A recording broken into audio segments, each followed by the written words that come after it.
All right.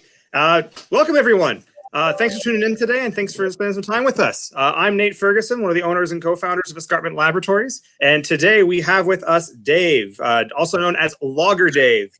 And we'll be chatting with him today a little bit about lagers, how his experience with them, kind of why he decides to brew them, how he approaches brewing them, and everything lager. So with that, I'll kind of give you a little bit of rundown for how we know Dave. So for those who don't know, Escarpment Laboratories, it was originally founded out of Wellington Brewery. We kind of had a nice a deal with them where we trained their staff on how to do some QC and how to operate the facility a bit better. In exchange, we got rent and board effectively, and through there we met Dave. And Dave, this is right at the same time where Dave was just absolutely falling in love with lagers, wanted to know everything we could about them, and we spent a lot of nights, and I mean a lot of like midnight shifts. Probably like 10 p.m. until like 4 a.m. Chatting beer, and usually lagers came up. So with that, I'm going to kind of let him take it away. Sorry, before I forget, Dave, you're no longer at Wellington. Where are you now? Correct. I'm at Elora Brewing now. Yeah. Yeah. So I'm sure, and from what I've seen, the lager game is going strong there now too. Oh yeah, we love our lagers there for sure. Yeah. So with that, we'll just kind of start from the top. There's tons of different types of styles of beers out there. There's stouts, porters, all sorts of different stuff, IPAs. Why lager? Yeah, I think it comes from like starting off of my love for beer in general. Like a lot of us, I started off by drinking my dad's beer. When I'd go get my dad a beer, we'd crack it and have a little sip, and that beer was Labatt Genuine Draft, and I remember the last time I had one, but I can still remember the taste of how that beer tastes, and it's something, all right. Anyway, so yeah, obviously growing up, drinking a lot of macro lagers as we did back in the day. I'm sure a lot of people can attest to that. And I was always looking for something more. I knew I wanted something more than like your basic kind of macro lagers. We drank a lot of flavorless beer, you could say, right? And yep. So I started gravitating to dark and strong ales, because that was something I could find that, oh, this is different, this has a lot more character to it, this has a lot, I really like this, a lot more flavor to it. At the time, like where I was buying beer from, just the beer store, like those are some of the options. There wasn't a lot of IPAs and stuff like that. But then, then I started discovering some IPAs and stuff like that. I think Tank House was one of the first, kind of bitter beers I had. And back in the day when it was actually like a bitter beer, like, oh, this is awesome.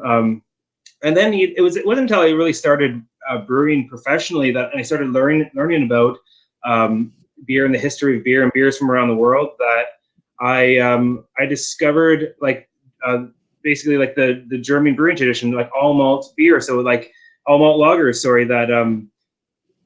that were these full-bodied beers. They full-bodied, had good bitterness, and they blew these macro lagers out of the water. And I knew I loved them before I even had one, because I read about it. I'm like, I love these beers. I love just reading about the malts. I remember the first time I read about like Vienna and Munich malts, I'm like, oh, I'm gonna like this a lot. And then it just spiraled from there. Just my love of lagers grew, and here we are today. Yeah, I'm kind of with you. Like, some of my favorite malts out there are Munich and Vienna malt for the exact reason. They're just lovely. We were chatting before this, but I'm still on a no beer kick for another 15 more days until it's for a little bit longer. But what you drinking? I thought for this occasion, I haven't been going to the liquor store much, but this is the last Pilsner Urquell in my fridge. So I think it was pretty good choice for this. Absolutely. I just point out, sorry, kind of give my side for this. I used to discredit lagers for a long time. I didn't think there was much to them. And then I happened to be fortunate enough to work with someone who was he used to be kind of a higher up person for Labatt Brewing. So we were doing a tour there of the facility where I used to work, and I ended up getting to try all these beers like straight from the tank, and just thinking to myself, like, Jesus Christ, these are great. Like, what are you guys doing to them to make them not great? Post. And it was kind of explained to me, like, if we release them like this, it's going to be it's too much. You kind of offend certain people in the population. So they try to, neutral them, make them a bit more neutral to actually appeal to everyone. But that kind of opened up my eyes. I was like, wow, there actually is a lot of flavor potential here. Absolutely. And that was a big eye opener for me.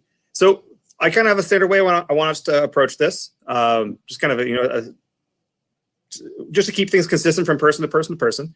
So we're going to do is talk about all the ingredients first, and then start going more so into process. So I think it's a good place to start. I know you have a lot of experience with this one because I've seen a few presentations you've been a part of on it. Water. How important is water when it comes to making these beers? Water is very important. And if we're talking more kind of in general, lagers, there's a lot of different types of lagers. If we're talking about kind of like pale lagers, then water is very important, right? So, we typically like to use the water that we have available. Sometimes you'll bring in water, but like a lot of us, say in Ontario, in the center of Ontario, we might have very hard water versus people living, near the lakes have softer water. So there's a lot of variance in our water, and I think water kind of, people like to say, hard or soft, but they kind of forget about the two parts of that is like kind of like the permanent hardness and the temporary hardness, right? So the permanent hardness is kind of lending more to like the flavors of the beer versus the temporary hardness is kind of, you're just kind of fighting against pretty much with pH. With water, with pale lagers, you typically we're looking for low hardness kind of all around. You're still looking, we're still looking for some, some adequate levels of some of these things. Some of these things are really important to these beers for a lot of reasons, like calcium, magnesium, obviously like really important for yeast health and all that. Lagers actually can use less calcium than the nails require, but calcium can too much calcium can kind of stand in the way of a soft beer, and it can kind of make it a more kind of firm beer, and that's appropriate for some styles of lagers, more like a Dortmunder or something like that. Exactly. Yeah, and even some like German Pilsners where they have a bit more of that firmness too, versus like the Bohemian Pilsner, which is kind of, they're known to have the softest water in the world. The other thing is the chloride and sulfate, the ratios of these, and the overall levels of them. So like, as a lot of brewers know that, the sulfate to chloride ratio. So if you have like, say for example, 2-to-1 sulfate to chloride ratio, then your beer is it's gonna accentuate more the bitterness and the dryness. Versus if it's the other way around, more chloride than sulfate, you're gonna accentuate the malt character and the sweetness and the roundness of the beer. And something that kind of funny, something I learned about this, just getting kind of thrown right into it, was you sometimes will sometimes you actually end up going for the opposite of what you might think. A malty beer can benefit from more sulfate because as you're accentuating the malts, you still kind of want a dry finish, right? And the other way around. So another example, like an example of the other way around would be like a Bohemian Pilsner. That beer is about the hops, but by accentuating a little bit more of the chloride, you can kind of soften that. You have kind of less of a bitterness and more of a kind of full round beer. Yeah, I would agree completely. Like this, I've also had some beers where people have really tried to double down on the kind of sweetness for it when they're trying to make like a Helles or a Dunkel or something like that, and it's you go too far. Like this is one thing I would want your kind of thoughts on it. Lagers are all in my mind about balance. Like they're all about subtle tweakings and things like that. It's not like hops where it's just like add more hops and you get more flavor. I find these beers really much so are a dial in. They're tweak it a little bit this way, tweak it a little bit this way, tweak it a little bit this way. And not so much here's a set process and go. Like there's certain large overtures that will be kind of that are there for kind of consistency for these styles of beers. But for the most part, I feel like this style of beer is tweaking. It's subtle improvements every time. Absolutely, I totally agree. And one ingredient affects the other ingredients, and one process affects the other processes. And yeah, and a lot of times we're talking about very delicate beers, and the littlest change can, the littlest change in the brew house or in the ingredients can kind of make a bigger change in the final product. Yeah, I don't want to get too much into the weeds on this a little bit. On this next topic, but we've talked about water a handful of times before, and Guelph, where Wellington and Escarpment are located, is notorious for having very hard water. Mm-hmm. And there's kind of a unique process that you guys implemented when you were at Wellington to kind of combat this. Can you just talk about it a little bit as to what it was, how you guys did it, what it did? Because it's really unique kind of process. It's a really unique kind of tech. You're talking about the water system that we got installed. Yeah, what was the Volterra? The Volterra Captii. Yeah, it is. It's a lot different than every other kind of water treatment system. A lot of water treatment before this is basically it was kind of like ion exchange, with water softeners, and we don't want that because it's taking out the hardness, the permanent hardness of the water and leaving the alkalinity behind, and putting sodium into the beer. So this system is really slick. It has these pairs of cells, and each pair is 2 cells. Each has a membrane inside that has like a low voltage that goes to it, and each one is either has a positive or negative charge. And as the water flows through it, it attracts the opposite ions out, and it kind of like magnetizes them out into these membranes. And so it runs through this whole thing. It only runs for about 1.5 minutes before it stops. And then the coolest thing is that it reverses the charge on each of these and flushes the minerals down the drain. So it's not taking everything out, but you don't want everything out of your water. You need all this. You need a lot of these traces of a lot of these important minerals in your water. For a lot of things in the mash and the yeast health, but also for the character of the beer. And it gave the water a really good, really good base, a starting point to really kind of almost do anything with that water. And the water came in really hard, and then all of a sudden we had this base point where we could really develop any kind of beer we wanted to from it. And that's how I kind of, a lot of these things like for brewers, it seems daunting. It seems pretty overwhelming, but once you kind of throw yourself into it and make mistakes making mistakes is the best thing you can do, because you figure out what you don't want in your finished product. And I learned so much from that. I learned so much from the starting water point, because Guelph water, even though it was hard, Wellington is known for making these English ales and all these malty ales. But again, to the sulfate and chloride ratio, the sulfate and chloride ratio is pretty much exactly 2 to 1. So it's accentuating, the dryness. So even though these beers are malty, they're having a dry finish, and that's what makes them so drinkable. That's why the IPA is such a drinkable beer. It's got some darker crystal malts in it, but it finishes dry, and that's what makes that beer so drinkable. And I made some mistakes, thinking, we can make some improvements to this beer and we can accentuate some of these malt characters. But no, it was a terrible mistake, and I put that beer exactly back, all these dark beers pretty much exactly back to where they were, because the sulfate to chloride ratio was balancing these beers really nicely, and the alkalinity with those malts, this beer is almost kind of designed for that water profile, for the acidity of the malts to balance the alkalinity of the water. Yeah, well, that without getting kind of too hyper localized on this, Sleeman Brewery is located in Guelph, and that's part of the reason why they located there, was that water profile is perfect for brewing those styles of beers. Which, when they were coming to prominence, that was what people were interested in. Absolutely, yeah. A lot of people think that hardness is a bad thing, but hardness is what's giving the beer its flavor. So you might want a reduced amount of some of these, and some pale lagers, but you can make a great dark lager with this water, and there's lots of things you can still do. There's even one of the things I always find impressive about lagers is if you look at the difference between a Czech Pils, a German style Pilsner, and a Dortmunder, and even arguably a Munich Helles, they're all very similar in recipe. They're almost exactly the same as recipe, except it's really just water that's different.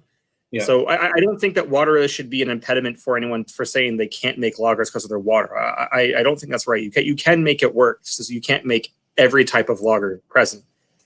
Absolutely, I totally agree with that. And with that, that's kind of a nice segue, kind of just talking about the rest of the ingredients. And what do you think? How do you approach the malts when it comes to making these beers? You know, most of these beers are just Pilsner malt. Do you do anything kind of crazy? I know I've heard some people try to incorporate some crystal malt, have some non-traditional ingredients. What do you take on this for making these beers? I think the biggest thing to consider is like what is the malt? What is the origin of the malt you're using? Because there's some of the biggest difference in these like pale two-row malts are the North American versus the European varieties, right? You know, our malts here have gone through a lot of changes where in Europe they haven't really gone through a lot of changes. So, you know, if you're wanting to make like some true to style beers, and yeah, you're going to want to use you know, these kind of like traditional two-row Pilsner malts out of Europe. So our malts here, though, they call it kind of like the six-rowification of two-row, where they just started breeding these malts to be really excessive at a number of things, and a couple of those things that might affect like an all malt beer are like having too much DP and too much fan, and there's a number of reasons for that. So it's kind of important to know where you're starting from, what origin of what continent is your malt coming from. I mean, I think that you make a lot of changes depending on which malt you're starting from, but you know, a lot of us don't have the choice of what we're doing. So, you know, at Wellington we had you know, a Canadian two-row malt, and not to say there's anything wrong with it. Canada is growing some of the best barley in the world. Absolutely. So I think just kind of, you know, you're going to want to treat that malt differently in the brew house. You know, aside from that, you know, like some dextrin malts and some, you know, care foam kind of can go a long way. But really, it's for a pale lagers, it's kind of really about like these light malts. You know, there's things you got to think about more when you're using the lightest malts you can. You're going to get a lot more kind of green, grassy kind of notes in oh, my dog's whining at me. That you know, you just got to take kind of consideration with you know, these malts are pretty, you know, pretty light in flavor, so, you know, kind of like light, kind of bready, biscuity and flavors and stuff like that. Yeah, I would agree completely. Like one of the things I find people have the most issue with when it comes to this style are malt selection, especially base malt selection. Because everyone kind of assumes that Pilsner malt is Pilsner malt, which it's not. It's just objectively not. I always find that when you see people do studies where it's, or not studies, but experiments where it's, you know, here's the same recipe I made this one with Pilsner malt, Weyermann Pilsner malt, this one with OIO Pilsner malt, or this one with, you know, Gambrinus Pilsner malt, just different types of Pilsner malt, and the flavors are radically different. I think on that note, like I think like there's more you know, more variance in the maltster itself.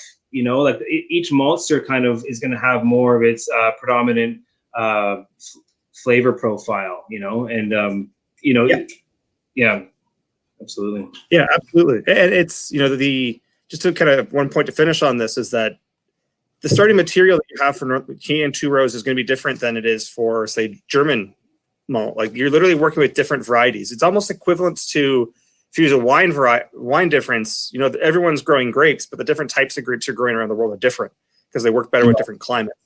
And then on top of that, you have the terroir, you have the way which the barley is grown, or in the malt house, you have the way which the barley is modified and kilned. Like you can't assume that all Pilsner malt is the same. There is a huge depth of flavor in that, which I know we're going to get more into, but I want to keep this kind of going a little bit more. Yeah, absolutely. How do you approach hops when it comes to these beers? And one thing I'd want to kind of focus on, you see some people get really into whether or not they use, say, a small amount of high alpha hops versus a larger amount of lower alpha hops. And just if you have any kind of experience with those two different realms, or anything else. Yeah, no, absolutely.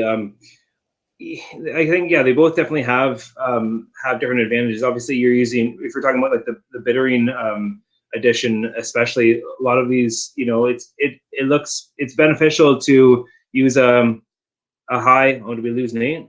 No, we're here. Oh, you're over here now. You just Not sure what happened there.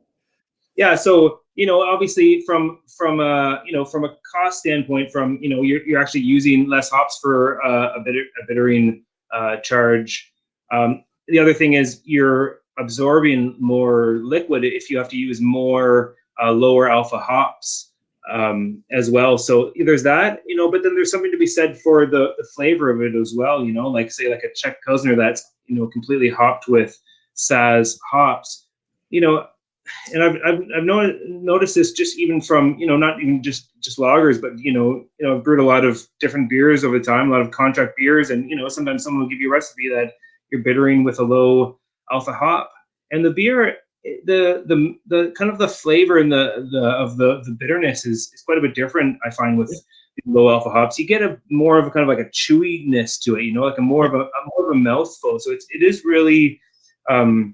It is really a kind of a unique difference. Some people, a lot of people just look at it and put the highest alpha hop they can get in there. But there is something to be said, I think, for these. That's the beauty of these noble hops. But the other thing is you can use these noble hops in later additions. From let's say like 30 minutes on, 30 minutes at the end of the boil, kind of on, and that's where a lot of probably most of the character comes from for these. So these. And I think these hops are really kind of underappreciated in the craft world. We're always talking about the newest in investing, and don't get me wrong, I love IPAs and I love all that, but like these low alpha nobles are really something, because a lot of them are low alpha, but they're also say like low cohumulone, and so it's kind of they give you a gentler kind of bitterness. So then I think.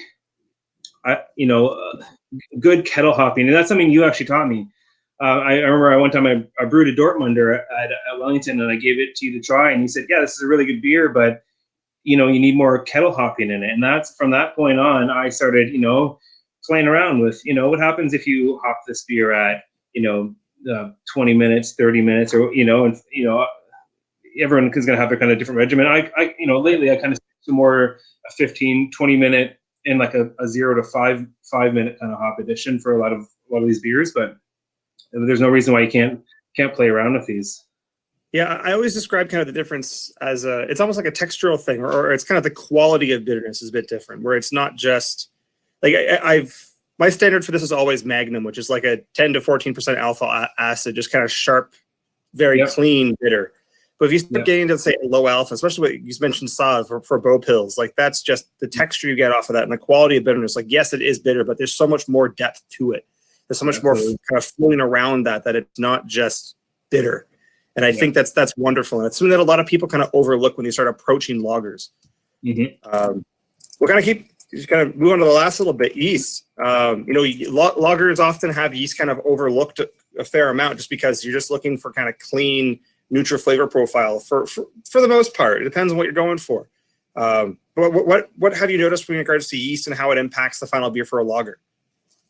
Yeah, so like lager, I'm kind of actually just really starting to explore more yeast. Being at Elora now, we're doing it's smaller batch stuff, so I can kind of play around with that more. So a Welly, we use a lot of the 3470. Which is a good, good solid yeast. There's nothing wrong with this yeast. It can actually, take a lot. But it has, really kind of consistent in good rewards. With lager yeast, it's not near the variances as ale yeast, right? There are quite a, one from another. You're going to get different results. But I think that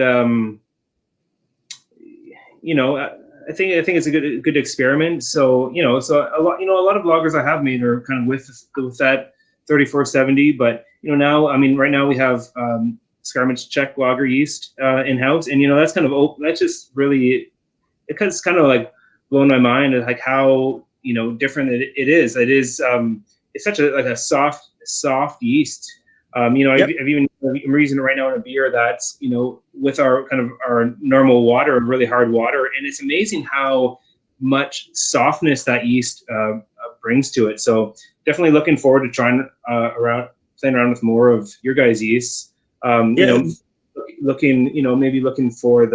towards the ISAR or something like that as more of a house yeast or something like that. But yeah, one of the things that kind of took me back when we really started digging into this a few years ago was kind of like we alluded to when it came to certain malts and things like that. It's small tweaks, and it's not the massive flavor change that you expect when it goes like, I'm going to use this Belgian strain versus this Belgian strain, and it's night and day, completely different one to the other. The lager yeasts are much more subtle. They're this one's a bit more sweet. This one brings in a bit more dryness. This one, the sulfur is a lot sharper. It's much drier, crisper, cleaner. This one was much more round. Like it's more subtleness, but there's still a significant degree of variation amongst them, I find. Yeah. And this is it really is kind of tweaking. It's not exactly straightforward. One of the other big things I really find with lager yeast is that some of them are really easy to work with, and some of them are kind of very frustrating to work with. I often kind of liken the difficulty to video games or things like that. It's like ISAR, ESAR, depends who's saying it, is like normal mode or easy mode, and then something like the beer gardens or the other strains are kind of like your hard mode or your extra hard mode. Ultra nightmare difficulty for some of them. Yeah. Oh yeah, that Czech lager yeast, it takes, it's taken longer than I thought to kind of to get it down and to get it to where I want it to be, right? Not saying attenuation, but yeah, just kind of the overall, just a little bit longer to clean up and stuff like that. But it's the reward is worth the wait. Yeah, I would agree. So kind of with the kind of basic foundation of the ingredients, let's kind of start diving deeper into the process. How you actually do these things. Yeah. So mashing, how do you go about? What are your thoughts on mashing for these beers? Is there anything you try to stay away from? You try to do anything you want to? One of the biggest things for mashing this type of beer, and I think we had this in the comments already, is decoction. Yeah. How do you guys approach it? How do you approach it? Yeah, I mean, that really depends on the system that you're working with, right? Like obviously like the 2-vessel versus, more like a mash and Lautering. I think obviously on these beers, more like the German style brew house, if you have it, is the way to go, because these malts can benefit from some different temperature rests to bring out some of the complexities in them. I guess starting off, like one of the things we were kind of talking about yesterday, and something I'm still learning a lot about, is the protein rest, and it's a highly debated topic, whether to do it or whether not to, right? So so that's something. I guess with the idea of kind of maybe breaking down some of these bigger proteins into more kind of mid-size usable proteins that are going to end up in the finished beer rather than just kind of ending up in your trube is something. You can overdo this rest, and you had some insight to it. Something that I hadn't even kind of realized before is, within the protein rest there is kind of two separate rests in there, kind of where you can kind of favor more of like a more kind of body and more kind of haze, or more kind of cleaner beer. Maybe you can actually remind me of what those rests were. So everyone always talks about protein rest as one thing, but really it's a series of enzymes. And out of those series, there's two main isolates. So you have your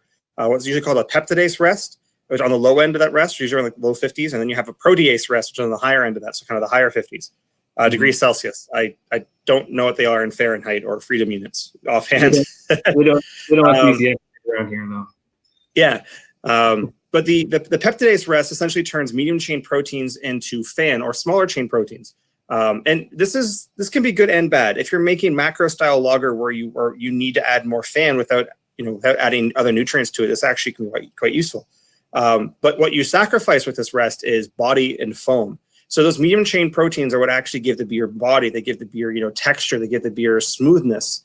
So by emphasizing this rest, you can break those things down into nutrients, which makes your yeast cells healthier, but kind of decreases the quality of your beer.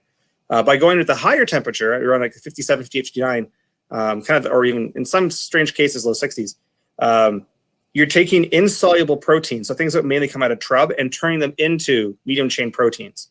One thing that's really overlooked, I find, with this is, so when everyone thinks that as soon as you get past these temperatures, so say if I just mash straight in at 66 degrees Celsius, 152 Fahrenheit, I think that is, everyone assumes that because you're not in the optimal range of these enzymes that you're not activating them, but you still are. Those enzymes are still active, just not as aggressively as they would be otherwise.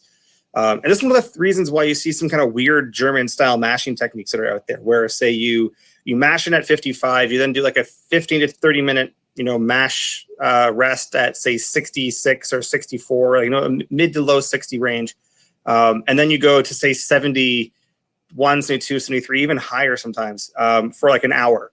That last step isn't always a mash out. That's actually a high alpha amylase, body producing, dextrin producing rest, but with the intent to try and kill off all those protease enzymes. By mashing at 55, you're getting a little bit of those enzymes, but you're doing a quick rest up. So you're just doing a small transitionary duration in that protease rest period, just to get some more of that body in there and more foam in there.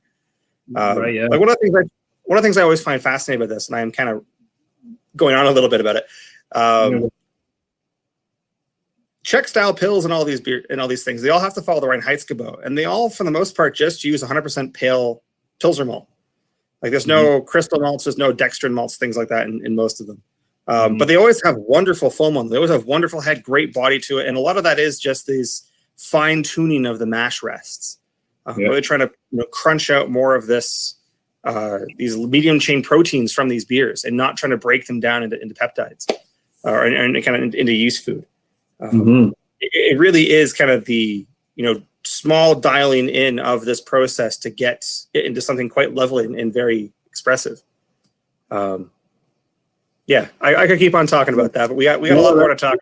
No, that's really interesting, especially about those higher temperature rests, because there's a lot going on there. I think because a lot of people think that kind of over 70 degrees, you're killing off the alpha amylase enzyme, but from what things I've read, that enzyme is that's even going off it at quite higher temperatures than that. So yeah, the Germans are 72, 73 is not uncommon for that. The other thing is I was just reading something that most the majority of German brewers are mashing in at like 60 to 63 degrees. And they're kind of not doing that lower rest, and like you said, you're still activating some of those enzymes at those temperatures, and obviously the other things play a factor probably with pH and the thickness of the mash and all that. Yeah, absolutely. And a lot of the German malts from my understanding are becoming more and more modified.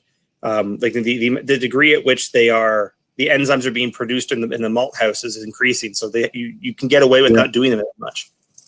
Yeah, I was just told the other day, which I heard that there may be like going, traditionally there've been like the 5-day germination, and a lot of the maltsters there actually moved down to the 4-day germination now, which has to do with the modification of the malt, right? Yep.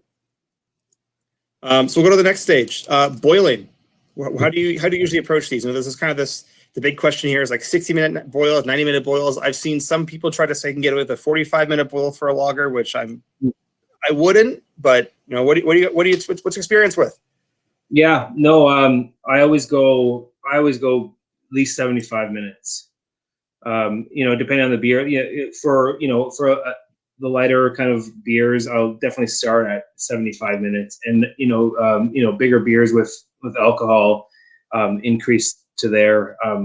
So yeah, I think it's important to have that 15-minute boil before you really add any hops. And we're precipitating a lot of that protein that's going to take out some of those it's going to bring some of the hop kind of out with it instead of that hop ending up in that finished beer. It's going to precipitate out in the kettle, right? So I think that's really important to boil, have it boil. A lot of the German brewers, they'll add a portion of their bittering hop to break the surface tension, but we can use firm cap here. We don't have to, we don't have the purity law to adhere to. I would start off, all of my lagers at least a 75-minute boil. Yeah, I'm right with you. I usually prefer to do a 90, but I'm one of the things I've been reading a lot on when it comes to lagers is actually overboiling, where it flashes off some of the delicate malt compounds to it. Okay, yeah. Which I don't have any kind of practical experience with that, but have you noticed anything like that where kind of aggressively boiling too much actually results in some degradation of flavor? You know what? Like I think, like the overall time, like I think, especially if you are doing a decoction, like I feel like I've had some over decocted beers before, and they just have that kind of like sickly kind of melanoidin kind of astringency to them. And the same with kind of lautering. Like if your lautering times can go too long, too much exposure to these hot temperatures of that mash is not a great thing too, right? So I think it all kind of plays together, and then you could probably overboil it. Like I've always either done a 75 or a 90-minute boil, so I don't think that's really overdoing it too much. Right. But there's a lot of factors that would kind of impact it for sure. I'm glad you brought up sparging. I can't believe I kind of skipped over that because that's a big part. There seems to be kind of some difference in opinions on this in regards to old school knowledge versus modern knowledge or more so German versus kind of new world practices for this. Some people are really tight on these sparges, making sure their pH doesn't waver at all, which can be very difficult to do. But from my experience, that's been how I've always approached these things. Some people have also, when it comes to mashing out, they're mashing out at really high 70s, in some cases low 80s, but because they're keeping the mash pH just really in spec, they're able to get more, keep on lautering more than worry about polyphenol or kind of bitter tannin extraction. How do you approach these things when it comes to mashing out and lautering? What's your kind of standard approach? Yeah, like I think in lautering, in a lot of the process, a lot of brewers are really obsessed with temperature, but like it really is a combination of temperature and pH that are, that is where you're going to start extracting some of these poor qualities, right? So, it's you could in the brew house a lot of things happen. So if your temperature say goes up on your sparge, it's probably not the end of the world. I think watching your pH, like if you have the ability to to acidify your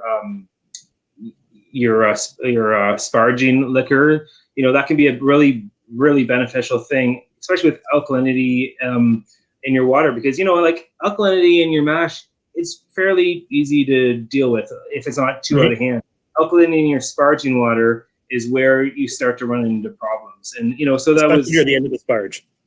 Yeah, and then that's the thing at the end of the sparge, and that's another thing is people are watching the density of the wort really carefully, but I think the density of the wort is really kind of indicating what the pH is at. So I think I always watch the pH of the wort.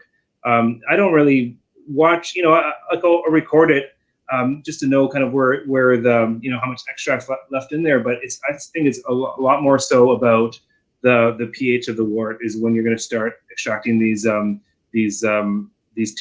from the husk. Yeah, I'm right with you. I think this is I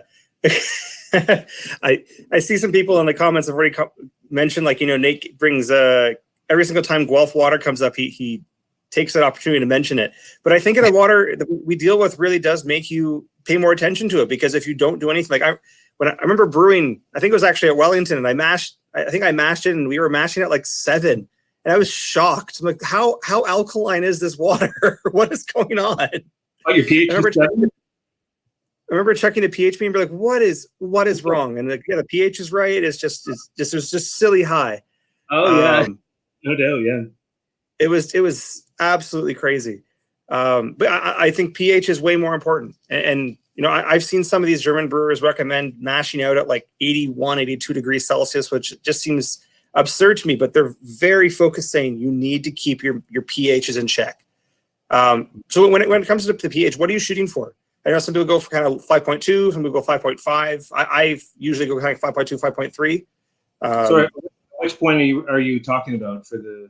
Oh, pH? sorry, sparge. Like what pH are you shooting for the sparge? Or what point do you never want to go above? Oh, for are we saying for last running kind of thing, or for the sparging liquor? Sparge water. Sorry, sparge water. You know, I think you want to kind of definitely bring it down below 6, but you also have to keep in mind your boil pH, because you're going to be affecting that now, right? So where do you want your boil pH at? And that's something else, you know, that's another topic we can get into. But I think, you know, keeping there's a lot of literature that says, you know, keep it below 6. A lot of people say even keep it below 5.8. So, you know, those are kind of the goals. You know, kind of the lower the kind of is the better. You know, I don't really know the implications of going too low, but I think then at this point you might start affecting your kettle pH a bit too, which is another important factor in, you know, for all these reasons, but also consistency too, right? What do you shoot for when it comes to your kettle pH? Like, let's start with boil pH, or do you start with boil and end at boil? Yeah. So I think a lot of that, you know, from mashing to boil to beer, all these things are connected. Yep.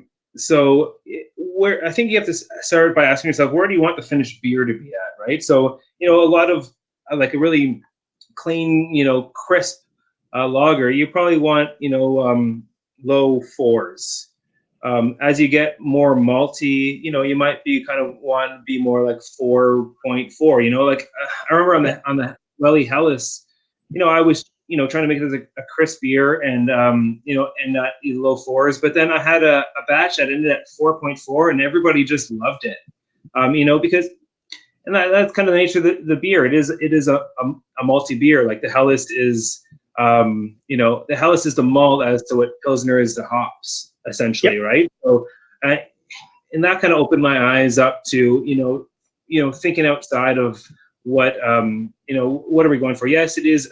We want a very drinkable beer, but it, you know, what are we accentuating? We're accentuating the malt in this beer. Yeah, my experience with this, we've done a decent amount of work with this in the lab, where it's the lower the pH the final beer gets, kind of more closer to that 4.1, 4.2. The drier and crisper the beer tends to become, which for certain beer, that's great. That's exactly what you want. But as we start increasing that pH higher and higher, the beer gets sweeter, gets fuller, gets rounder, which can be something you really want, but in some cases it's not. I would really, you know, if whenever I'm making a lager, I'm really trying to focus on what my final beer pH is, and then based on that, you know, determining what my wort pH should be. Yeah, absolutely. And there's other things, you know, with you know, worrying about VDKs and stuff like that too. You know, 4.2 to 4.4 is really gonna help clean that up, and yep. You know, you might have more of a difficult time on lagers. With, you know, depending on your yeast strain, with diacetyl and some of this stuff. So, you know, that's also something to take into consideration. But yeah, so as for your question about boil pH, you know, I think you definitely want to be, or if we're talking pale beer again, you definitely want to be 5.5 or lower. I'll typically shoot for 5.3 starting, and you know, if ending somewhere around 5.2 is pretty common, I think, for my practices. Yeah. And talk about the boil pH. You know, like if you're too high, you're going to get a harsher bitterness, and you're going to have more color pickup and some more kind of unpleasant flavors happening. Yeah. If we haven't, sorry, go ahead. I was going to say to everyone who's listening, if you're looking at making a lager and you don't have a pH meter, I hope this convinces you to go buy a pH meter.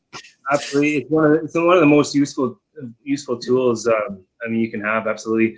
One of the things, you know, we've been talking about pale beer, but you know, maybe we should talk about dark beer for a second. You absolutely. know? something that, I learned a lot from, Martin Brungard has taught me a lot in his writings, and something he said is a story about Dutch chocolate.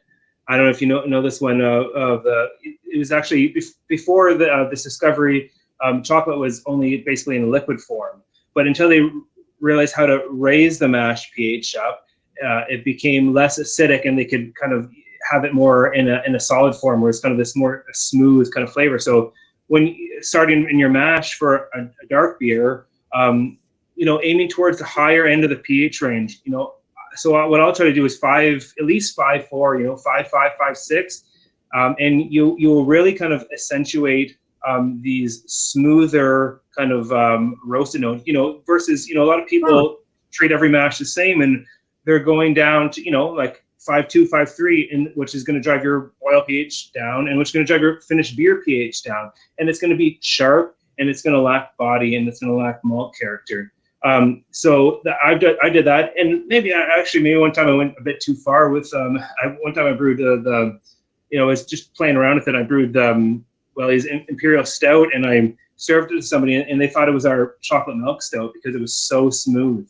And that is the effect that pH can have on that. And so dark beers, it's a totally different frame of mind. So obviously, depending on the character you're looking for in your finished beer, maybe you want it sharper, but maybe you want it more smooth and malty and rounded and that sort of thing. So that's where I would aim for the higher end of the pH.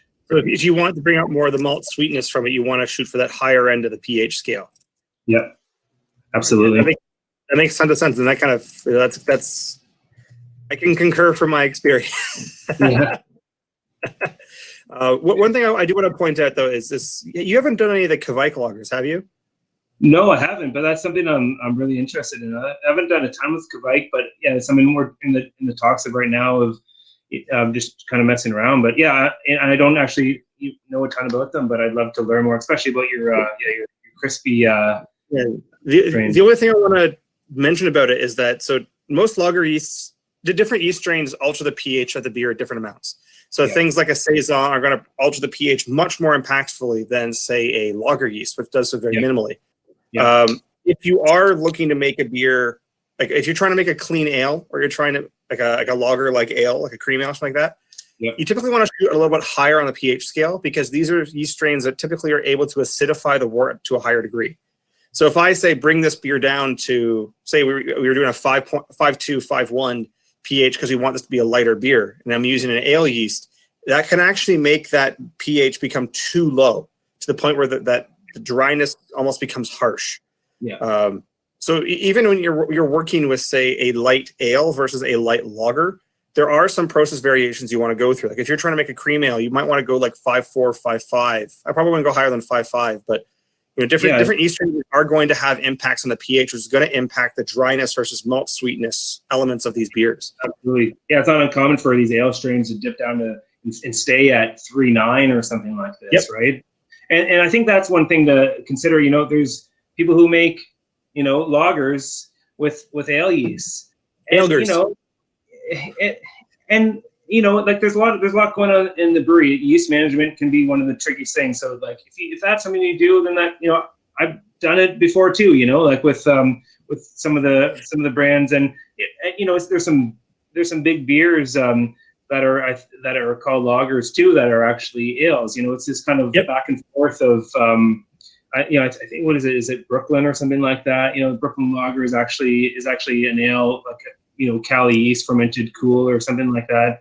I've heard that. Yeah, that's one of the biggest things. And I think that was a great point about mashing on the higher end then, because otherwise the pH of the finished beer is going to be different, and that kind of defines a lot of the character of a lager. Yeah. With kind of pH of the way, because that's a big topic. I want us to go into cooling and fermentation. So how do you handle the fermentation temperature for a lot of these beers, or how do you handle fermentation for most of these lagers? Mm-hmm. What temperature you're shooting for? Why you're shooting for that temperature? How do you handle the yeast? How do you pitch the yeast for all these beers? Yeah. Yeah, so like yeast is obviously a very important thing. So, yeast handling, having proper pitches, because obviously under pitching a beer can be really detrimental. Over pitching the beer, not as bad, but it can still have, it can still lead to like a thinner beer and some other things. Acetaldehyde issues too in it often. Yeah, so I think that's really important. It's yeast cell counts can be pretty daunting. We're not, and that's something I'm working on right now. We did it at Wellington, and it takes a bit of time, but then the reward just pays off tremendously with consistency. So knocking out, when I knock out, I've done a lot of lagers. I've done a lot of the Helles where we'd ferment at around 10 or 12 degrees. I typically like to knock out about 2 degrees cooler than I'm going to ferment at, because the yeast really likes that, likes that little bit of a boost. Obviously not too much, so we're not creating, esters or something like that, but like that little bit of a boost. And I'll prefer, depending on the yeast strain, I guess. But I started messing around with that, some different temperatures close to the end, because obviously time is important. So I was trying to get the Helles to ferment in a week. So I could so I can maximize the lagering time of the beer. So, I messed around with like 10 to 12 and 12 to 14 without much effects. And, Fermenters actually did a talk at Wellington not too long ago where they said their 3470 is basically cleaner than their Cali, and you can ferment this beer at basically 20 degrees without any noticeable effects. I don't know if you can attest to that at all. But I don't like to talk about other people's product, but yeah, I'm not gonna talk about other people's product. Yeah, just kind of policy all around. Yeah. So, and then obviously having the boost at the end of fermentation to really kind of speed things up. So if I'm fermenting at 10, I'll bump it up to 14 kind of thing. And that's my typical profile for a lot of these yeast. But I mean, do what's recommended, for the. When do you make that switch? When do you let it start to free rise? Yeah. So, after, obviously you want the fermentation, like the, the growth or the log phase or whatever to be very controlled. You want the bulk of the fermentation done. And then, so normally when I was around, 6 Plato, if I'm aiming to finish at, I don't know, somewhere like 2.5 Plato beer or 3 Plato or something like that, just enough that you're going to get that rise, because if you miss that, then it's not going to rise, especially in the cooler months and stuff like that. I've heard of people like letting the beer just free rise to whatever, but I think it's controlled is more consistent. So letting it free rise to 14 at about typically about 6 Plato on an average strength beer. All right. Yeah, that's so everything kind of standard. It's kind of the answer. You're going for a free rise. Are you capping these beers? Are you spunding them? Do you have any experience with that, or kind of pre-carbonation or trying to capture some of the carbonation during fermentation? Or absolutely, and that's something that I started at Wellington before I left, and I think it's great. Like I think the carbonation is really nice when you spun a beer. I think it's saving a lot of CO2, which is great. CO2 is expensive, and it's it's not a great thing to be wasting. I don't think, there's a lot. I think within brewing, there's a lot we can do that's going to be better for our planet. In the end, what's funny in these beers, particularly lagers, ales are harder because they're at higher temperatures. But the lagers, yeah. So at the same time I'd boost the temperature, I typically spun it to start capturing the CO2. And yeah, this is something else that we were talking about earlier. I was typically 10 psi is about what I'd aim for. So that's, you're not going to, especially with that free rise happening, you're not going to get your total carbonation that you need from it, but you're going to get the bulk of it. You're going to get probably around to about 2. This whole like raising the temperature, that's more of, a lot different than like the traditional fermentation where some of these brewers are, starting to crash these beers before they're fully attenuated or krausening them, but then those beers also take months to mature in tank. Yeah, a non-viable amount of time for a non-commercially viable amount of time. Yeah, for sure. How I kind of look at it. Absolutely. Yeah, I think that makes lots of sense. I do want to kind of dig a bit deeper into the little bit of this, though. Yeah. You mentioned that the kind of the quality of bitterness change, so quality of carbonation changes a little bit when you spun. Can you just kind of elaborate a bit more on that? Yeah, like I think it's a bit of like a finer carbonation. I think carbonating beers can be a cause of a lot of problems in the brewery.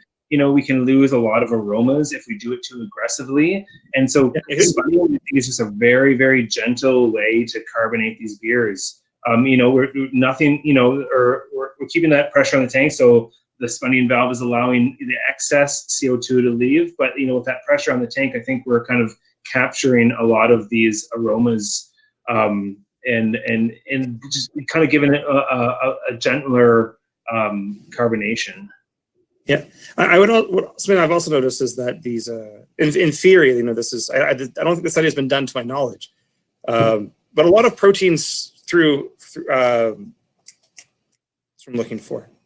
Medium chain proteins, when you're putting them in a bright tank and you're blasting tons of CO2 in them, you're producing a lot of shear stress. Like same thing you'd have with a motor and a pump, or a blender is the perfect example of this. That can really do a number on the proteins that give your beer's body and mouthfeel. Like you see this even with New England IPAs, where if you want the beer to be softer, spunding or capping these beers has a huge impact, not only in the aroma characters, but also from a textural standpoint.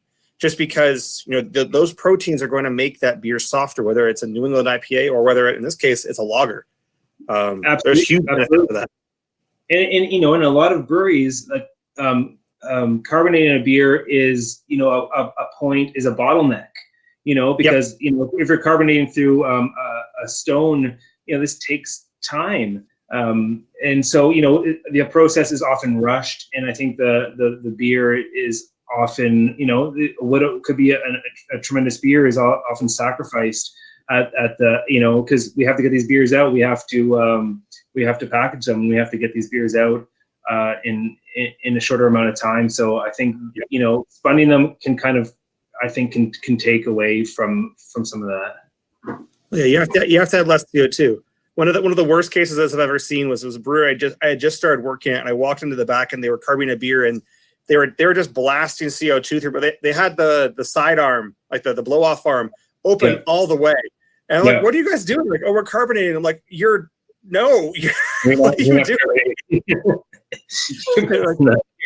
It was a pale ale too, so like a hoppy pale. I'm like, what are you doing? Like, you need to change this. Here's the reasons why we need to change this. I need to convince you as to why we need to change this.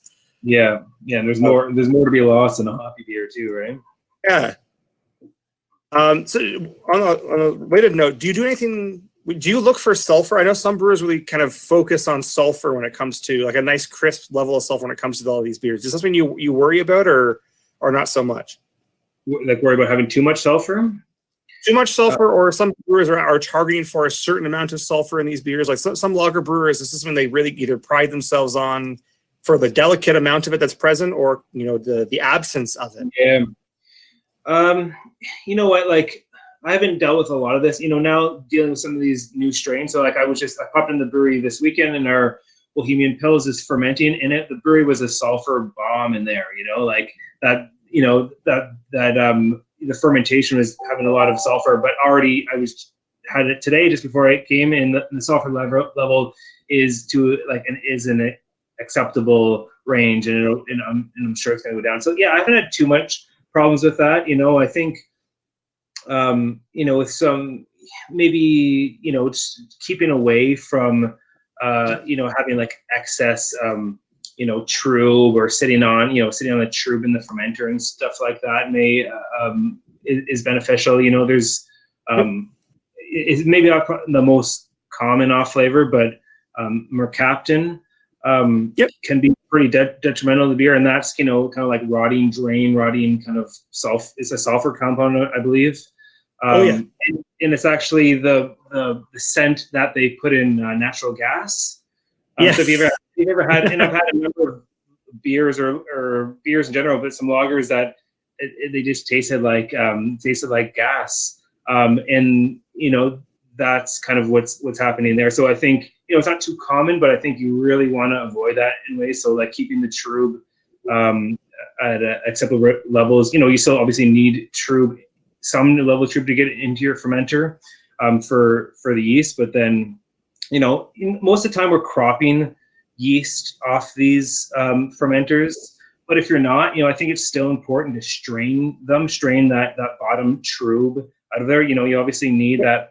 Lager yeast is really important in the lagering stage of this. But I think I find it important to dump off the bottom trub, because you don't want that in there. Which is a great kind of segue to the next thing I wanted to talk about.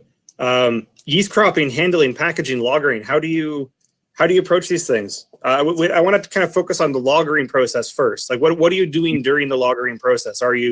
Some breweries are very meticulous, where as soon as the beer clears a D-rest, a diacetyl rest, they drop all the trub, all of the yeast off the tank. They're constantly trying to remove more and more yeast at that point, because they're worried about autolytic characteristics or the beer becoming kind of thin due to the yeast cell present. Some breweries want a good amount of yeast cell present, but I think that has more to do with the antioxidant properties of the yeast cells. Okay. What do you guys do? What's your practice? What have you found? So first of all, I never just cold crash these beers. You obviously want them, there's limited time, so I want to get them cold as fast as possible. But the most I'll ever do is about 3 degrees a day for dropping down to lagering temperature, just so we're not Celsius. shocking the yeast. Because Celsius. Yeah, we don't use 3 degrees Celsius. And so, just being gentle on the yeast that's still in suspension. So if you're doing a diacetyl rest, or sometimes I kind of incorporate that time in because the yeast is still cleaning up the beer. And I think one thing, even when kind of referring back to mashing, is the importance of having more dextrins and more like some of these partially are fermentable sugars, like the maltotriose in there, because from what I understand is they kind of support the yeast during the lagering phase. The yeast consumes at a slower rate during that, and also mellobiose is the other one. It's the lager sugar. It's the sugar that lager yeast are uniquely able to consume. Right. Yeah. That else can. Yeah. So I think just not shocking your yeast is important. So I'm typically 3 degrees a day. You can probably play around with that, and obviously you're still wanting a long lagering time. I think lagering time in general comes down to the strength of your beer.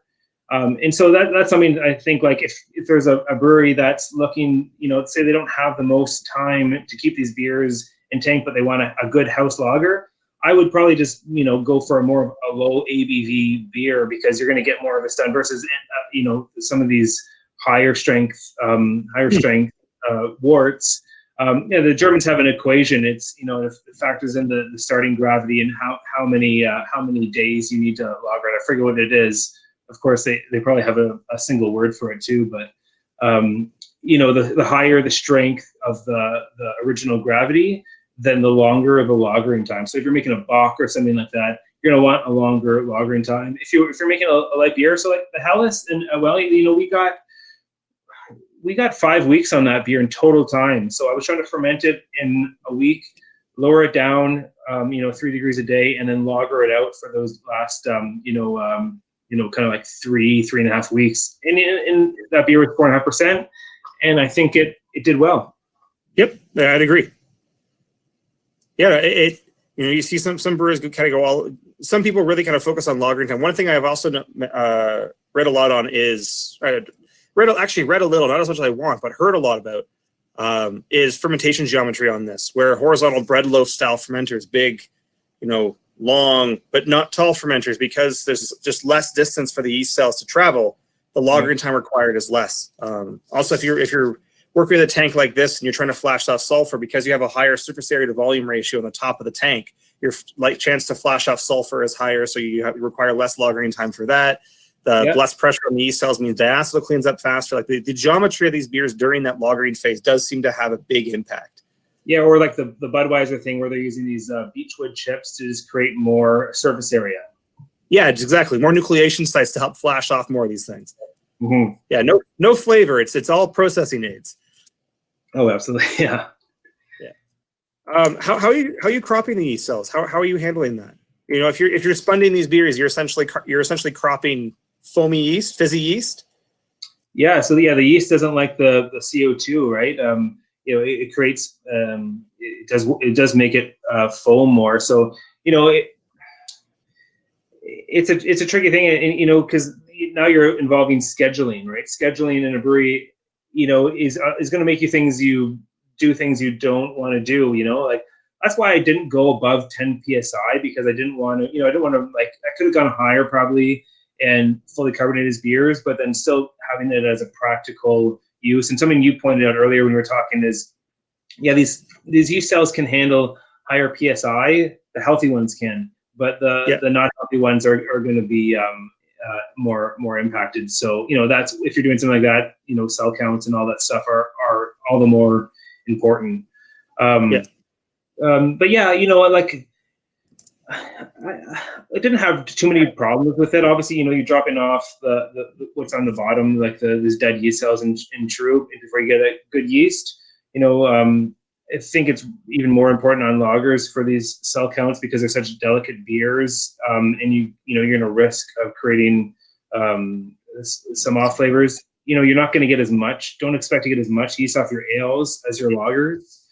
So like a Welly, I think I forget, we said I put a cap on, we crop 3 to 4 times off a big ale tank, and like 2 to 3 times for a lager tank. So don't expect to get as much yeast. And you know, sometimes these are, you know, we're 130 hec batches. So I think it's also, when you're cropping, you know, watching the consistency of the yeast going into your brink. Sometimes if it's questionable, do a cell count at the start, do a cell count at the end of the crop, because there's a lot going through. And if, say, you've already cropped off there once or twice, you may, you know, it may look fine, but it's kind of some not healthy or like the thinner yeast slurry going into there. So I think it's important to, you know, do that second cell count at the end, or, you know, mix it up in your brink if you can, and do a cell count on the whole thing. And, you know, I've had the case where, you know, I walked in and someone else had cropped the yeast, and I go to pitch it, and I could see it's just beer, and it was a dark beer too. So I was just like, what's going on? I opened it up, and I grabbed a glass, and I had a glass of it, because it was, you know, so really pay attention to what you're pulling off, because also cropping slow. You know, every yeast strain is different, but channeling is going to happen too, where, you know, some of the yeast is staying on the walls of the tank, and you're just basically pulling beer through the middle. So, you know, taking your time, going nice and slow to get the good slurry off of there. Yeah, that's great. How do you go about packaging it? Anything kind of post, you know, filtration, post fermentation to kind of the final vessel? Anything you'd recommend brewers kind of focus on? Obviously, oxygen content. Making sure you don't have any DO pickup, but anything you want to make sure you mention? Yeah, you know, not too much. Obviously, you know, like this is the point where the beer is probably the most susceptible to like handling it poorly. Yeah, so DO and stuff like that. You know, packaging is a really tricky thing. Something that, you know, I don't know a ton on. It's a very complex. You know, there's a lot going on. So, you know, it depends on, you know, like at Welly we had the centrifuge, which is awesome. Yep. You know, I think in general with craft beer drinkers, they're probably more accepting of a not super clear beer.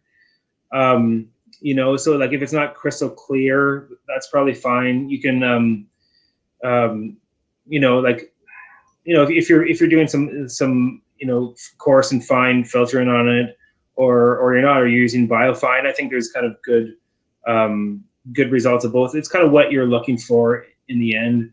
You know, as for, you know, for packaging, you know, if you're canning, you know, just having the beer, there's a mix of like your final carbonation and your temperature when you're packaging to get good foam as these beers are going into the can. So you're really preventing the DO pickup. So I think that's really important, and playing around with that, you know, because if the beer's, you know, you often think, you know, we want this beer as cold as we can to package it, but it can be too cold to package.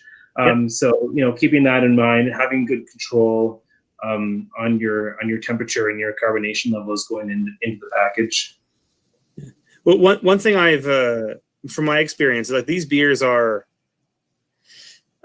Someone once said this to me. It was like, Coors Light is the hardest beer for a brewer to make because there's nothing to hide behind. Any flaw anywhere in the process is going to be very noticeable because there's nothing else. And I find even with beers like Hellas's and things like that, where there's just not a huge amount, the flavor profiles associated with errors in packaging stand out. They're very prominent. Yeah, absolutely. Whatever vessel you can kind of make sure, my 2 cents would be whatever vessel you can make sure you get the lowest DO in is probably what you should go with. It's like if you have a phenomenal bottling line and then only an okay canner, probably will put it in bottles because it's going to have a lower DO. Kegs are going to be the lowest DO you're going to get. So try to move as much of it in that from a quality standpoint. It's and kegs, like often oftentimes it's kind of like you just getting you're getting someone to keg your beer and you not putting a lot of thought into it, but you can fill these kegs too fast and you can mess up. Foam is really important on these beers. There's a lot going on in the foam of these beers. They're very important.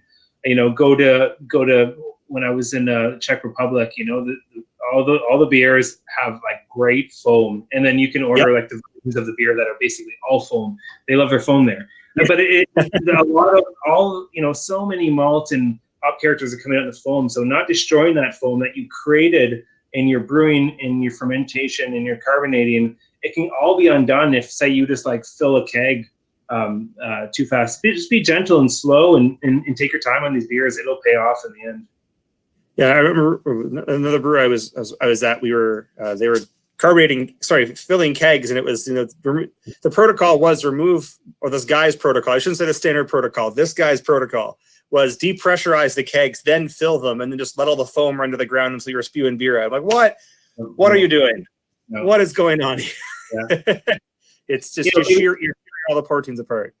Maybe that's a case of with cans you wanted to foam a bit, but in kegs you probably want it as cold as possible, so you're going to resist foaming it, right? Because beer is only going to foam once. If you foam that beer in the keg, you're not foaming it. You're not getting the foam in the glass.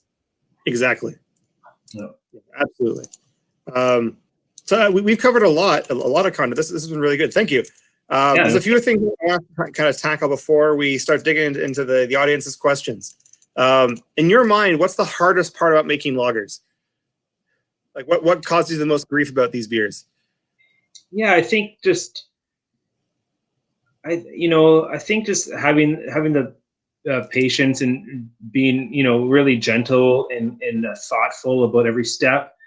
A lot of it comes from the top down. So like if the owners of the brewery want a lager, then they have to appreciate that these beers are gonna take longer and they're gonna need more care to them, right? Care taken with them. So I think that's one of the biggest things, and it always comes from the top down. So and that is one of the things, right now at Elora and at Welly, just like they kind of recognize that these are beers that are worth putting the time into having and doing really well, because they're the beers that people are going to drink, multiple of. You might have an IPA or a stout, but you're going to drink 6 lagers. You're going to.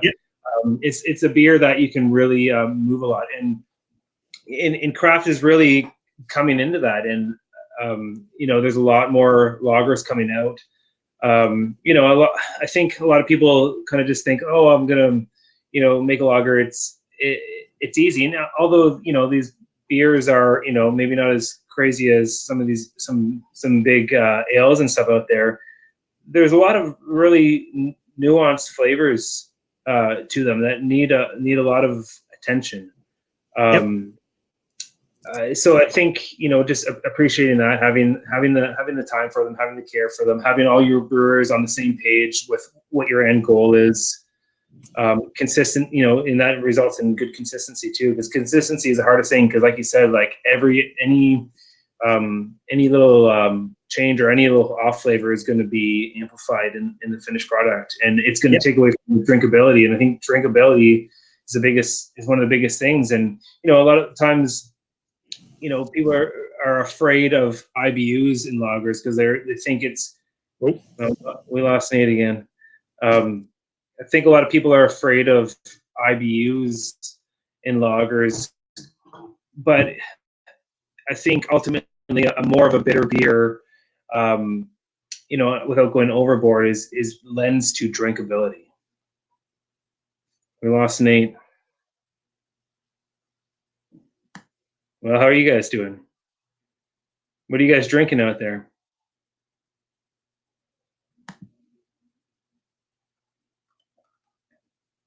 Elora Lager.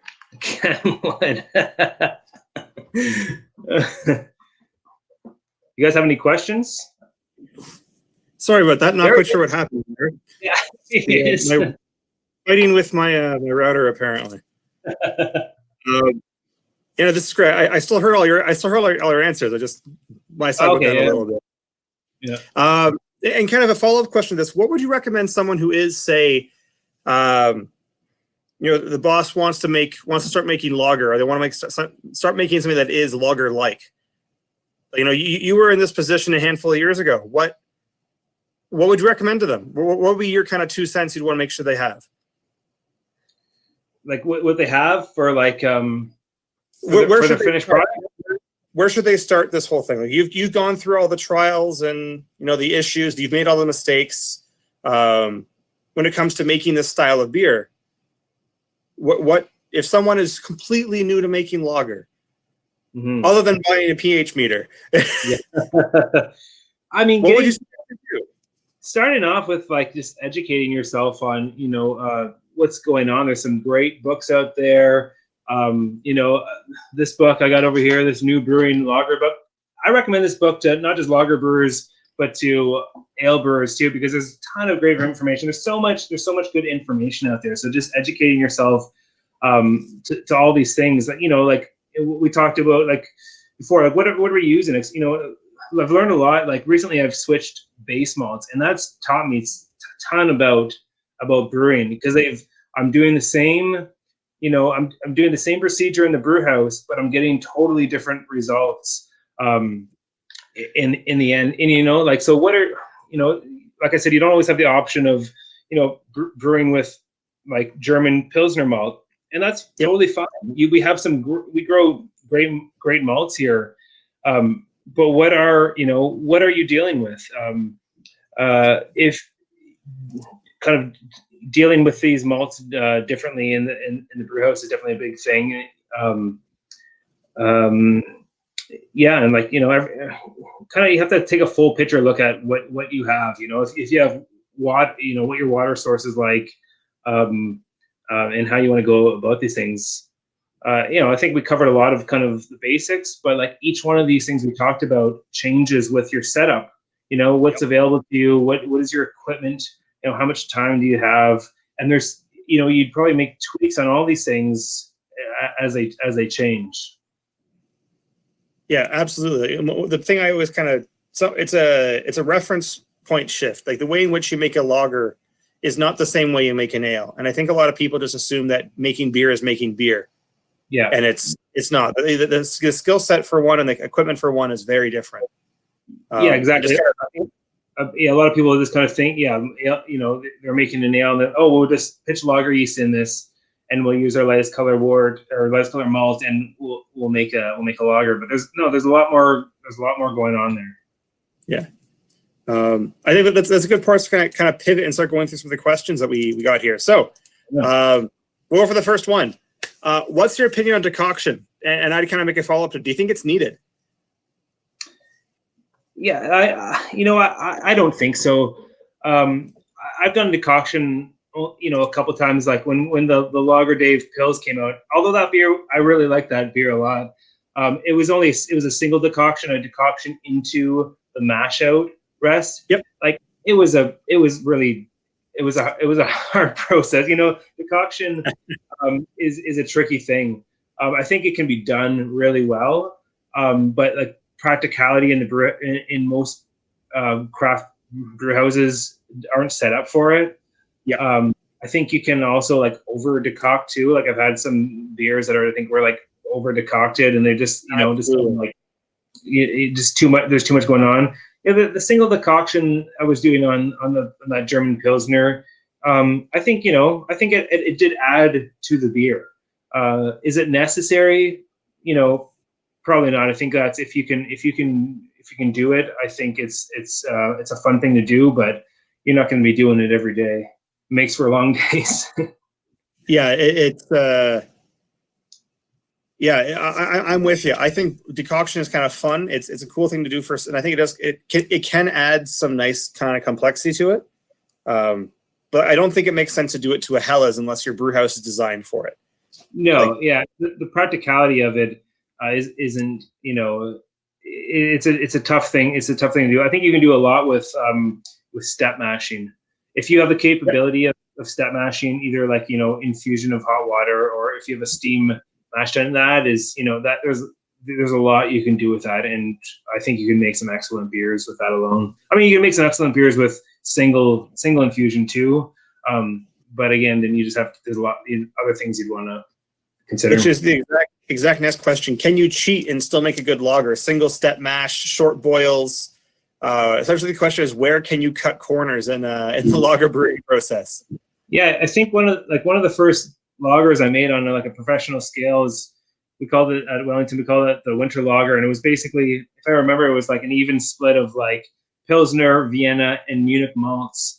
And that beer was awesome. It was incredible. It was the old Welly system, so it was like a mash, ladder tun, and boil kettle, and that beer was really good. And there was it was a pretty simple mash procedure. So you can I think there's maybe you want to think about how you construct your mash bill and things like that. But shorter boil, I wouldn't really shorten the boil. You probably might be able to. I don't, but it's not. An extra 15 minutes isn't really saving you that much time, anyways. I remember one of the last times I was brewing a pilot lager with a big 90-minute boil, and I didn't bring my lunch, and I went out to the buffet as it was boiling.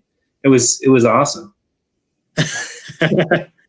I'd second that. If there's one point for the process where you can't cut it, it's that. Like DMS, that they kind of one of the corny characteristics you get that can come off these beers.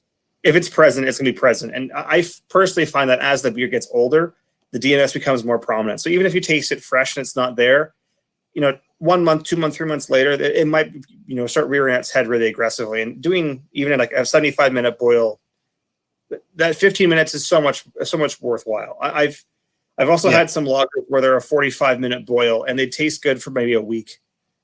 And then DMS just starts ripping through and it's just not good. Yeah, for saving minutes, you're really taking away from a lot of that potential. Yeah, from a how do I do the most amount of good in the shortest period of time? Boil. Yeah, absolutely. And just kind of one follow-up question for this.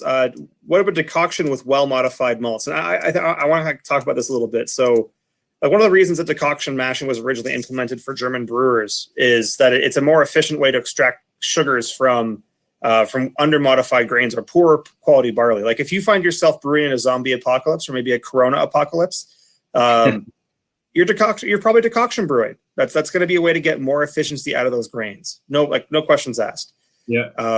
So the decoction brew kind of has two main benefits, or two main kind of positives. One is extraction, the other one is flavor. So if you're using well-modified malts, you're not going for extraction because you're already going to get great extraction for it. You're really just going for flavor. And if you can find other ways to get the flavor out of it, I think you're golden. Personally, do you have anything to kind of add to that? No, I totally agree. It's not necessary, but you'll do it as a kind of a flavor addition to the beer. Yeah. And just as a follow up to kind of the cheater lager question, there's also a difference between kind of a high quality Pilsner and an elbow bender style clean, just poundable light lager. Yeah. You can do you can cut a lot of corners if you're trying to make something taste like nothing, like neutral. But when you're trying to start bringing in some of these kind of delicate characteristics, that's when a lot of the labor associated with it is. I know there's someone mentioned it in the comments, but there's a very often cited Brewlosophy article where they talk about, the not requiring any of these old school techniques. And the goal of that is to make light, flavorless, elbow bender lawnmower beer. But if you're looking for kind of high quality lager, then that's not the case. That's my experience, at least. Yeah, I mean, that's kind of what we're fighting against. That's why, craft beer exists, because we're fighting against these flavorless and lifeless macro lagers. This industrial beer that we're all kind of grew up drinking. Versus in Europe, their industrial beer. It's not the best compared to the smaller breweries that exist, but it's still the same thing is kind of going on, like the dilution of some of these good ingredients and important steps. Yeah, I think we got time for about 2 or 3 more. This one's a quick one. What's your experience with hop side aeration? Yeah, hop side. That's an interesting thing. Like, I actually don't worry about it too much. Like, I think a lot of the oxygen is gonna kind of come in the boil. That said, I'm not gonna stir my mash and too vigorously and purposely do it. I'm gonna be careful with all these steps, but I'm not gonna overly worry about it at the same time. I don't know. What do you think about that, Nate? I've heard a series of mixed results for it, and this kind of is a nice segue into the other questions we have here, which is, this someone's favorite beer here is a Pauliner Oktoberfest, and something that really has a huge amount of malt character to it. What would you recommend to help kind of accentuate some of that malt character? And I'm on the fence with this. Theoretically, and this is theoretically, oxygen will break down malt characteristics. Now, the first thing I'd recommend that you do when it comes to trying to get more malt flavor is to make sure you have fresh malt, because if you're working with 6-month-old malt, then it doesn't matter. All nice malt characteristics are going to be dulled and made boring due to the age of the product as it sits. Especially like some of these the malts that make it, like the Vienna and Munich malts that have like more moisture to them, they're not going to store as nicely as these pale 2-row malts, right? So especially using those malts freshly, and those malts are absolutely amazing.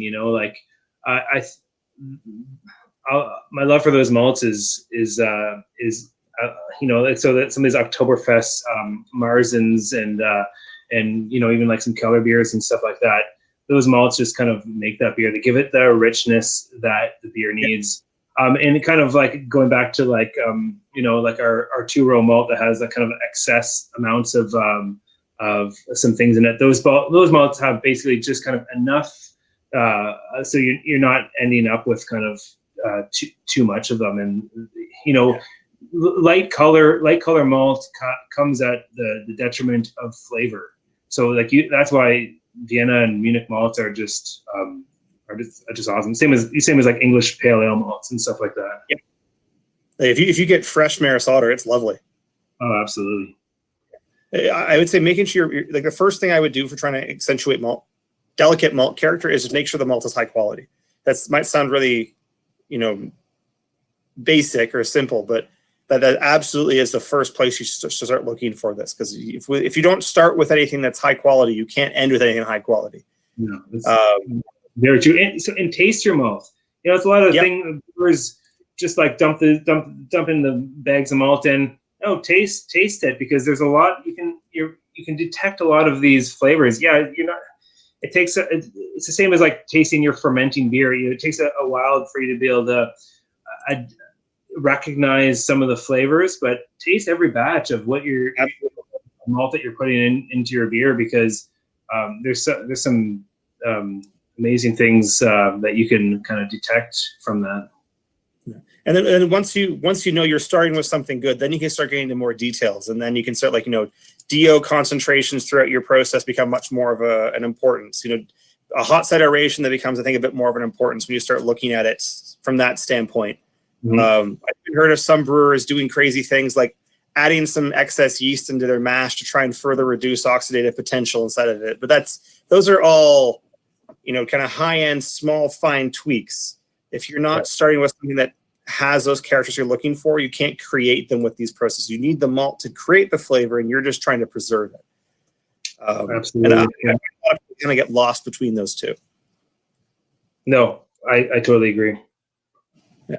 I think we have enough time for one more. We've been going for about almost an hour and a half. This is goes pretty quick. Yeah, it's going by really fast. Yeah. I want to. Yeah, I think this is probably a good one to kind of end on. And just a reminder, everyone, if you added questions in here, we're going to try and incorporate these into another lager talk at a later point. Something a bit more academic, from larger and academic. Wort chillers. This is one thing that I find a lot of our clients have some problems with, and I know is how do I get my wort down to a cold enough temperature? And we have some clients where it's, say I want to ferment at 12 degrees C, but my chiller can only get down to 14. So they'll set the fermenter at 12. Try to let the glycol system cool their wort down, and then add the yeast, or they'll add the yeast beginning.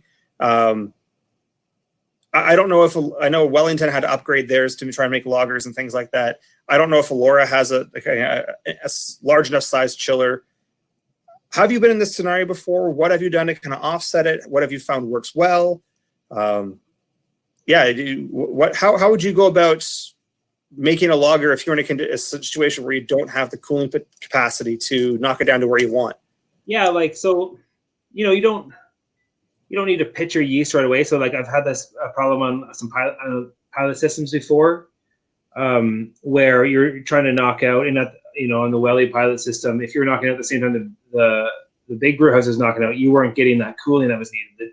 The pilot chiller was small as it was, and then if the water, it was one line that was split to two heat exchangers, was going to the other one, you wouldn't get it. So just immediately cooling that down in the tank and getting it to your temperature before pitching your yeast, I think is what I would kind of go for. There's the talk of some people will pitch their lagers warm and cool them down, but I don't think the yeast really would appreciate that so much. So I'd like to rather just pitch it at the temperature you want, or like I said before, 2 degrees or a couple degrees below that temperature, and let it climb a bit. Yeah, that's my inclination, is to do exactly the same thing.